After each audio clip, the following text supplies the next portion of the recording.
Hey friends, welcome back. Now we've had a few different people ask this specifically from us in the past few weeks, maybe month or so we thought we would address it directly. So if you're researching information about Bend, Oregon because you're thinking about moving here, or heck, maybe you've already packed your bags and you're on the way out the door to come here and just want to know if you're about to go broke, well then this video is for you.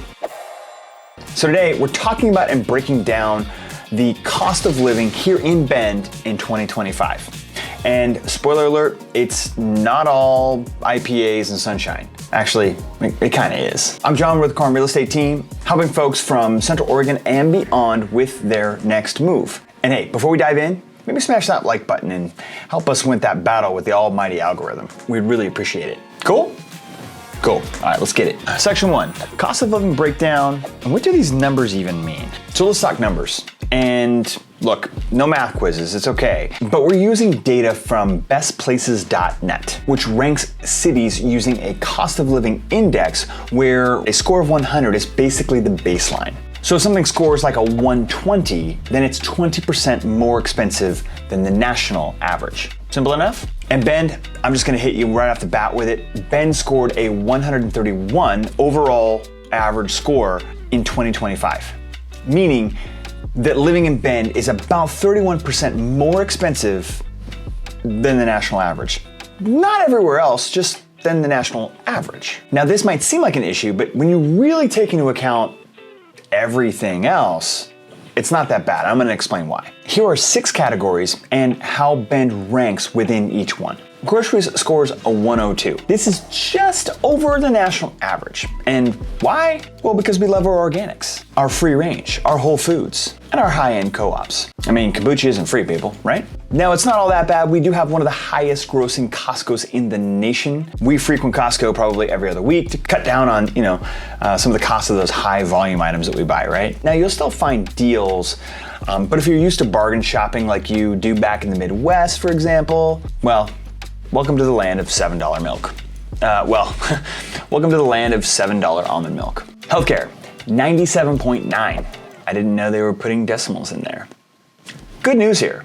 Healthcare in Bend is actually below average. St. Charles is the hospital and the largest employer in the area. Now, critics might say that we're lacking on healthcare options, but we do have a solid range of services, from pediatrics to ortho and everything in between. So you're broadly covered. And what we don't have here right in town, you'll have to go over to the valley. And honestly, that's just a kind of a small price you're gonna have to pay for living in such a small kind of rural community. Utilities, 83. And this is one of our best categories. Utilities are way below the national average currently, and that's thanks to Prineville Power and a growing investment in solar and renewables. With 300 days of sunshine, solar is kind of the way to go around here. And not only that, but natural gas is extremely affordable here, which helps immensely in the wintertime. Transportation, 82. Also surprisingly low. Even though gas prices can spike here occasionally, in general, Bend is still a small, bikeable, and walkable town. You're not sitting in traffic for 45 minutes each way to work, or even to the grocery store. Unless you're going to Mount Bachelor on a powder day. But just don't expect much from the bus system. It's cute, but not heavily used. Miscellaneous, 135. Now this one always kind of feels like a wild card. It includes entertainment, eating out, clothes, clothing, and other lifestyle experiences. Lift tickets to Mount Bachelor? Yeah, that's on there. So is that $17 smash burger at your favorite brew pub or food truck lot. Just saying. We are a bit of a touristy town, so prices are a little higher because of that factor. Housing, 217. Okay, now here's where things get spicy. The housing score is a whopping 217, which means that housing costs here are more than double the national average. As of spring 2025, the median house price here in Bend is around $700,000. And it's not just because the homes are big and fancy, it's largely because of supply and demand. Oregon restricts urban sprawl, which means that you can't just build new developments wherever you want. You have to build them within the already constricted, tight city limit boundary. So when supply is low, prices go up. And that's exactly what's been happening here in Bend, for the last 15 years. Everyone wants to live in Bend, but not everyone can. Section 2, comparing Bend to other cities. Now that's all fine and dandy, right? But how does Bend actually compare to other West Coast cities? So the reality is that most people who are coming here are relocating from another major West Coast city. That's just kind of the way it works. And so the good news is Bend is actually still cheaper than most of them. Like all of them, actually. The big ones anyway. So if Bend is at $131, Portland is at $132. It is like 1% more expensive. Seattle, $168. That is 37% more expensive. San Diego is sitting at $160, 29% more expensive. San Jose is at $215. That's 84% more expensive to live in San Jose than it is here in Bend. And then finally, San Francisco on this chart, $244. That's 113% more expensive.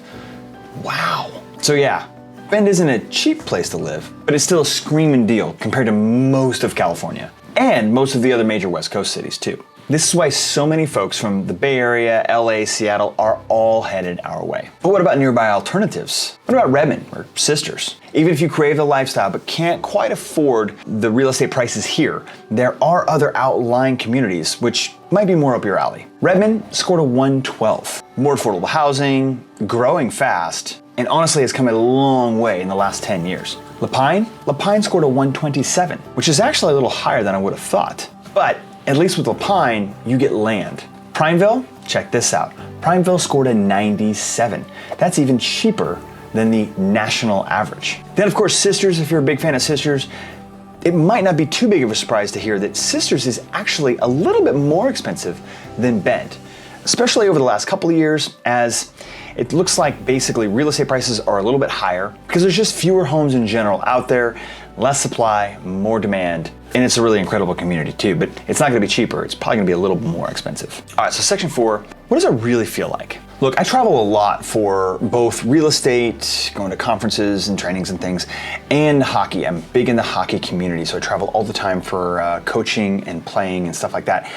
And I've gotta tell you, it just feels expensive everywhere right now. When I'm down in California or I'm up in Washington, or heck, even when I'm over on the East Coast traveling for work or hockey or whatever, if I go to dinner with my family and there's just 4 of us, 2 young kids, it's $100, easy, like minimum, right? When I'm at a comparable brew pub here, when I'm at home and we take the family out for dinner and I'm at a comparable brew pub, it's maybe $80.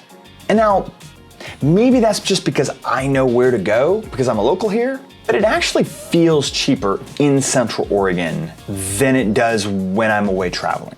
Inflation, interest rates, it's all part of the landscape. But when you factor in the lifestyle, mountain access, the river trails, the beer, the community, all the activities, Bend still delivers a lot of bang for your buck. Now, the real estate might be expensive here in Bend, but you're not just buying a house, you're buying into that Bend lifestyle. And in my book, that still makes it way worth it. So, if you think about making a move to Bend, or just trying to figure out if it fits your budget and it fits your lifestyle, drop us a line down in the comments or reach out to us privately. We'd love to connect.